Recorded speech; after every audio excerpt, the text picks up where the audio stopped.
मेरे सभी ऊर्जावान साथियों, नमस्कार। कुमार पीसीएस एकेडमी में आप सबका बहुत बहुत स्वागत है।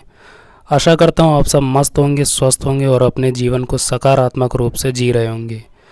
और ना सिर्फ आप सकारात्मक होंगे बल्कि अपने चारों ओर के वातावरण को भी सकारात्मक बनाए होंगे।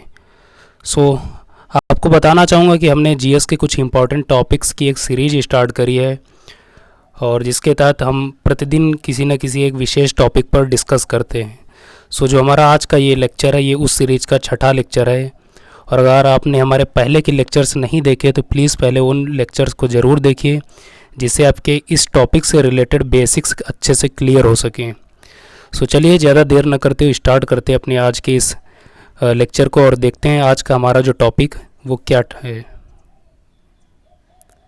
ये आप देख रहे हैं जो आज का हमारा टॉपिक है वो है जैवमंडल, बायोम और पारितंत्र। चूँकि हमने जैवमंडल टॉपिक के बारे में कल वाले वीडियो में डिस्कस किया था और हमने आपसे कहा था कि ये जो हमारा टॉपिक है वो अभी इनकम्प्लीट है और ये कंप्लीट तभी होगा जब हम बायोम और पारितंत्र को डिस्कस कर लेंगे। सो जो हमारा आज का टॉपिक है वो है बायोम और पारितंत्र।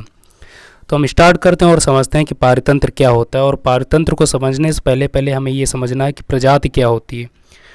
प्रजाति कुछ नहीं, एक समान जीवों का एक समूह होता है और जिसके कुछ अपनी एक विशेष लक्षण होते हैं। और उन लक्षणों की बात की जाए तो एक प्रजाति के सदस्य अपनी प्रजाति के भीतर ही संकरण कर सकते हैं और यदि वो अपनी प्रजाति के बाहर संकरण करते हैं तो वो पुनर्जनन कर सकने वाली संतति को जन्म नहीं दे सकते हैं।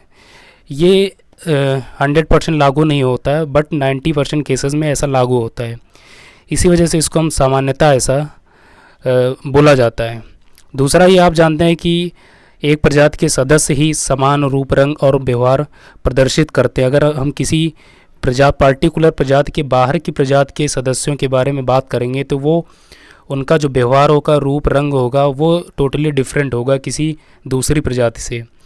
तीसरी इसकी जो कैरेक्टरिस्टिक की बात की जाए वो ये है कि कोई न चाहे जो प्रजाति हो उसकी एक स्पेशल उसका एक अलग स्पेशल वैज्ञानिक नाम दिया जाता है। फॉर एग्जांपल आप जानते हैं कि मानव जो है वो होमो सैपियंस स्पीसीज़ का एनिमल है या प्राणी है।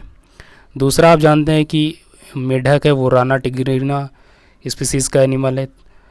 अगला आप जानते हैं कि मटर पाइसम सेटाइवम स्पीसीज़ का जो है प्लांट है। सो कोई चाहे प्लांट हो या एनिमल हो उसका एक स्पेशल जो है साइंटिफिक नेम होता है। ये स्पीसीज़ की कुछ दो एक इसकी विशेषताएं थी जो मुझे लगा आपको बताना अनिवार्य है।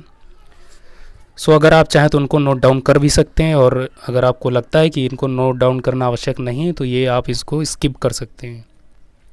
अब हम डिस्कस करते हैं कि पारितंत्र एक्चुअली होता क्या या इकोसिस्टम क्या है।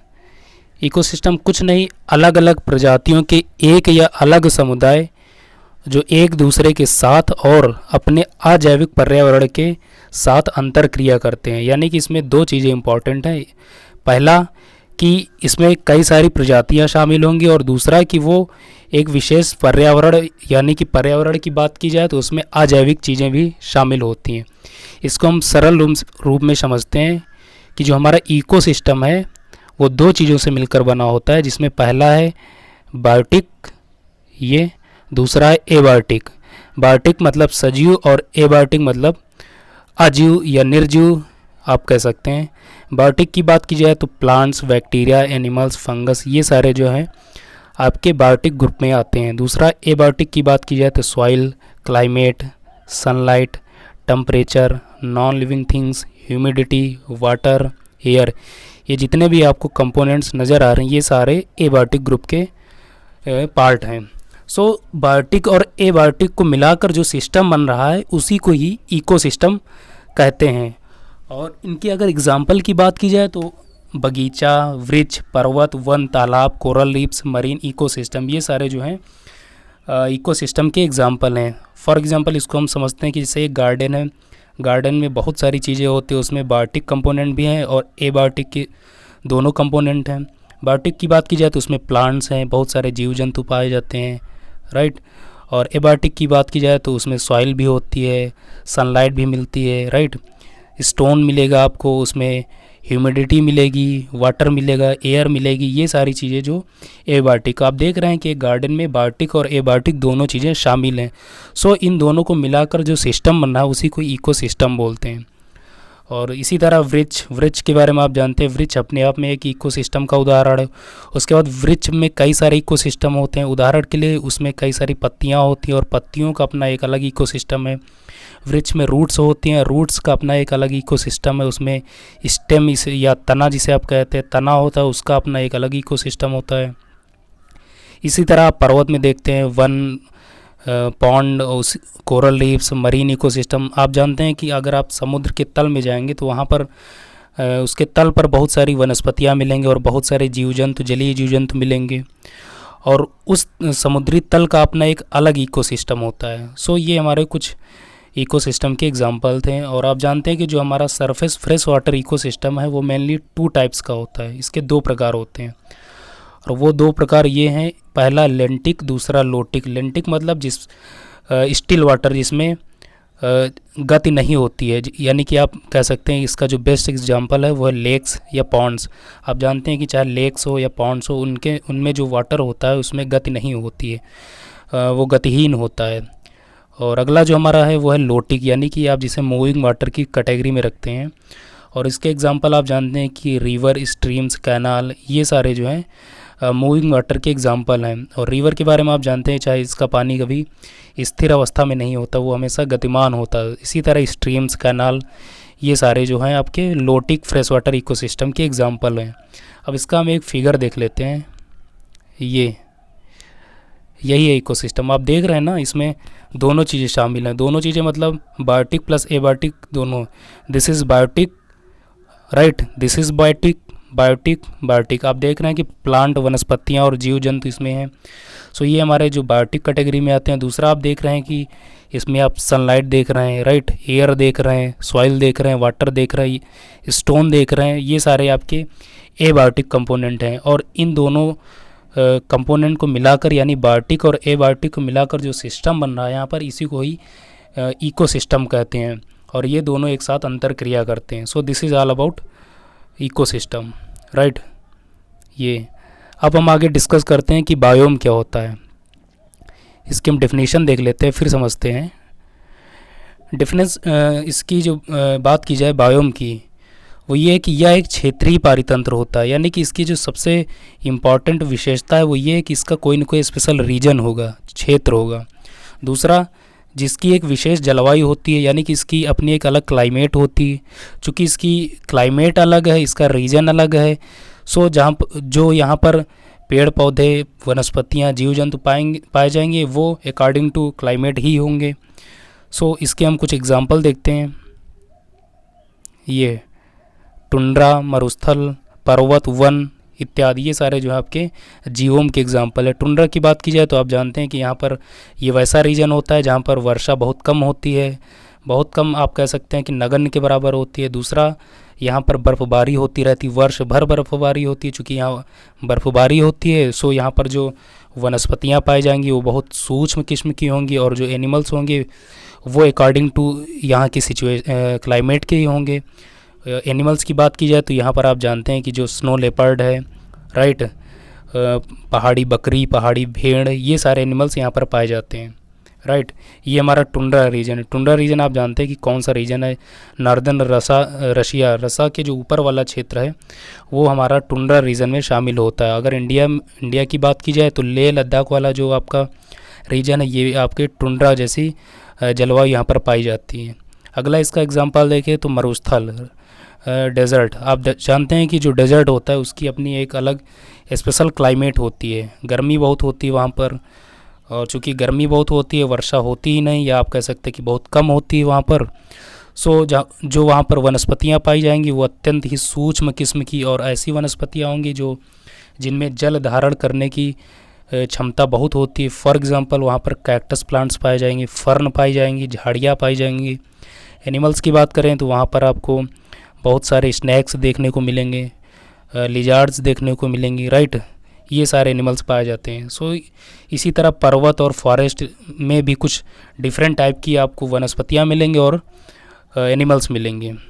और इसकी एक जो स्पेशल विशेषता है मुझे लगता है वो आपको यहाँ पर नोट डाउन करनी चाहिए। वो ये है कि एक बायोम कई पारितंत्रों से मिलकर बना होता है, यानी कि कई इकोसिस्टम मिलाकर एक बायोम का निर्माण करते हैं। सो this is all about biome. इसका हम एक फिगर देख लेते हैं। ये आप जानते हैं जो अर्थ है, हमने ये डिस्कस किया था कल वाले वीडियो में कि एक बायोस्फीयर है। बायोस्फीयर इसलिए क्योंकि यहाँ पर तीनों कंपोनेंट है। वो कंपोनेंट कौन कौन से हैं? पहला लिथोस्फीयर, दूसरा एटमॉस्फेयर और तीसरा हाइड्रोस्फीयर। और चूँकि यहाँ पर जीवन एग्जिस्ट करता है, लाइफ एग्जिस्ट करती है, इसीलिए बायोस्फीयर है। और आप जानते हैं कि जो ये अर्थ है इसको 8 बायोम्स में डिवाइड किया गया। हमने यहाँ पर इन 8 बायोम्स के नाम नहीं लिखे, आप इनको गूगल कर सकते हैं। और आपको ये जानने चाहिए कि कौन कौन से हैं, उनको आप एक बार गूगल कर लेना। और प्रत्येक बायोम आप जानते हैं उसमें कई सारे इकोसिस्टम होते हैं, और एक इकोसिस्टम में एक उसकी अलग कम्युनिटी पाई जाती है, और प्रत्येक कम्युनिटी कई सारे स्पीसीज़ से मिलकर बनी होती है। और फिर अगेन आप देखते हैं कि प्रत्येक जो स्पीसीज़ है उसमें संख्या पाई जाती है। संख्या किसकी पाई जाएगी? जीवों की संख्या पाई जाएगी। सो this is all about diagram of biosphere, right. अब इस टॉपिक से रिलेटेड हम कुछ एक दो क्वेश्चन देख लेते हैं, क्योंकि हमारा जो ये टॉपिक था बायोस्फीयर, बायोम और इकोसिस्टम, वो यहाँ पर आज कंप्लीट हो रहा है।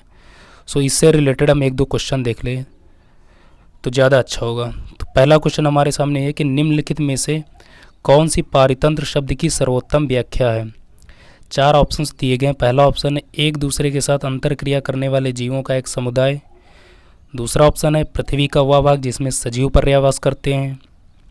तीसरा ऑप्शन है एक भौगोलिक क्षेत्र की वनस्पति जात और प्राणी जात। लास्ट ऑप्शन है एक पर्यावरण में साथ साथ रहने वाले जीवों का एक समुदाय। तो ये 4 ऑप्शन दिए गए हैं, और आप देख रहे हैं इसमें पूछ रहा सर्वोत्तम व्याख्या। इसका मतलब है कि जो ये चारों ऑप्शन होंगे लगभग एक जैसे दिखाई देंगे, पर ध्यान रखना है कि लगभग एक जैसे होंगे, हूबहू नहीं होंगे। सो कोई ना कोई इसमें जो है डिफरेंस ज़रूर देखने को मिल जाएगा। सो सॉल्व करते हैं इसको। और हमने अपने टॉपिक में कुछ स्पेशल नहीं सीखा, बस बेसिक्स ही सीखा है, और हम इस क्वेश्चन को उस बेसिक्स के आधार पर इसको सॉल्व करेंगे। तो पहला ऑप्शन है एक दूसरे के साथ अंतरक्रिया करने वाले जीवों का एक समुदाय। तो ये ऑप्शन गलत है। क्यों गलत है? क्योंकि इसमें केवल जीवों की बात की जा रही है। अंतरक्रिया तो करते हैं, बट उसमें एक चीज़ और है कि वो एबायोटिक कंपोनेंट भी उसमें शामिल होते हैं, जो कि इसमें चर्चा नहीं की गई। सो हमारा जो ऑप्शन नंबर ए है, it is completely false, right. दूसरा है पृथ्वी का वह भाग जिसमें सजीव पर्यावास करते हैं। तो ठीक, सजीव तो पर्यावास करते हैं, बट उसमें कुछ चीज़ें और भी होती हैं, और वे चीज़ें कौन है? वे एबायोटिक चीज़ें हैं, वो इसमें डिस्कस नहीं किया गया। So option number B is also false. तीसरा ऑप्शन है एक भौगोलिक क्षेत्र की वनस्पति जात और प्राणी जात। चाहे आप वनस्पति की बात करें या प्राणी की बात करें, दोनों एक ही चीज़ें हैं, मतलब बायोटिक कंपोनेंट ही हैं। सो इसमें एबायोटिक की भी बात नहीं की जा रही, hence option number c is also false, right. So हमारा जो लास्ट ऑप्शन है वो है एक पर्यावरण में साथ साथ रहने वाले जीवों का एक समुदाय।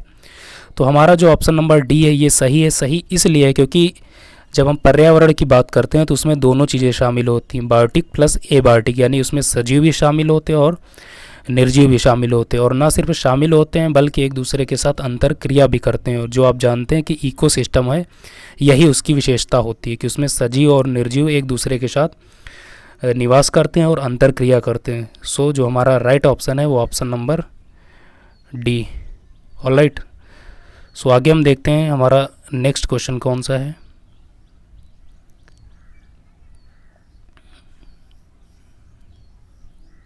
ये पारितंत्र केवल जैविक तत्वों से मिलकर बना होता है, स्टेटमेंट 1। दूसरा, जल एक जैविक तत्व है। तीसरा, एक गड्ढे में भरा हुआ जल स्थिर पारितंत्र का उदाहरण है। यहाँ पर आपको 3 स्टेटमेंट दिए गए हैं और उसमें से आपको सही कथन का चुनाव करना है। सो सॉल्व करते हैं इसको हम अपने बेसिक्स के आधार पर। तो आप जानते हैं कि जो ये पारितंत्र केवल जैविक तत्वों से मिलकर बना होता है, ये गलत है। क्यों? क्योंकि उसमें कुछ अजैविक तत्व भी शामिल होते हैं। सो हेंस ये जो हमारा स्टेटमेंट नंबर 1 है ये फॉल्स है। और हमने पहले के वीडियोस में भी आपसे बताया था कि स्टेटमेंट वाले क्वेश्चन में कुछ कीवर्ड्स होते हैं, उनके हिसाब से आप उनको सॉल्व कर सकते हैं। 90% केसेस में जहाँ पर ये कीवर्ड्स पाए जाते हैं वो स्टेटमेंट फॉल्स होता है। यहाँ पर आप देख रहे हैं कीवर्ड्स आपको मिल गए केवल, राइट। सो हमारा जो ये स्टेटमेंट नंबर 1 है ये फॉल्स है। दूसरा है जल एक जैविक तत्व है। सो ये कथन भी गलत है। क्यों? क्योंकि जल एक जैविक तत्व नहीं है, ये एक अजैविक तत्व यानी एबायोटिक कंपोनेंट है। So option number 2 is also false, right. So यहाँ से हमारे जो 2 ऑप्शन है वो गलत हो जा रहे हैं, option number A and option number B, right. हमारा जो राइट आंसर होगा वो ये होगा कि एक गड्ढे में भरा हुआ जल स्थिर पारतंत्र का उदाहरण है। बिल्कुल सही, क्योंकि हमने ये डिस्कस किया था कि जो स्थिर पारतंत्र के उदाहरण थे लेक्स और पॉन्ड, उनमें विशेषता ये थी कि जो जल होता है उसमें गति नहीं होती है। और यहाँ पर बात की जा रही है कि एक गड्ढे की, और गड्ढा आप देखते हैं कि उसमें जो जल भरा जाएगा उसमें भी गति नहीं होगी। अगर आप इस गड्ढे को बड़ा कर दें तो वो एक तालाब का रूप ले लेगा और उसमें भी गति नहीं होगी। और इसमें वही बात कह रहा है कि स्थिर पारतंत्र का उदाहरण है। हेंस जो हमारा ऑप्शन नंबर सी है केवल 3, it is completely right. Okay, ये तो इसका सही answer option number C. So this is all about ecosystem, biome and biosphere. आज जो ये हमारा टॉपिक था यहीं पर फिनिश हो रहा है और उम्मीद करता हूँ आपको ये वीडियो पसंद आया होगा। अगर आपको वीडियो ठीक लगा, उपयोगी लगा, तो प्लीज़ इस वीडियो को लाइक ज़रूर करें, अपने फ्रेंड्स के साथ शेयर ज़रूर करें। और हाँ, अगर आप हमारे चैनल पर पहली बार विजिट किए तो प्लीज़ इस चैनल को सब्सक्राइब ज़रूर करें। मिलते हैं किसी नेक्स्ट वीडियो में किसी अन्य विषय के साथ, फिर ढेर सारी बातें होंगी। तब तक के लिए बाय बाय, नमस्कार।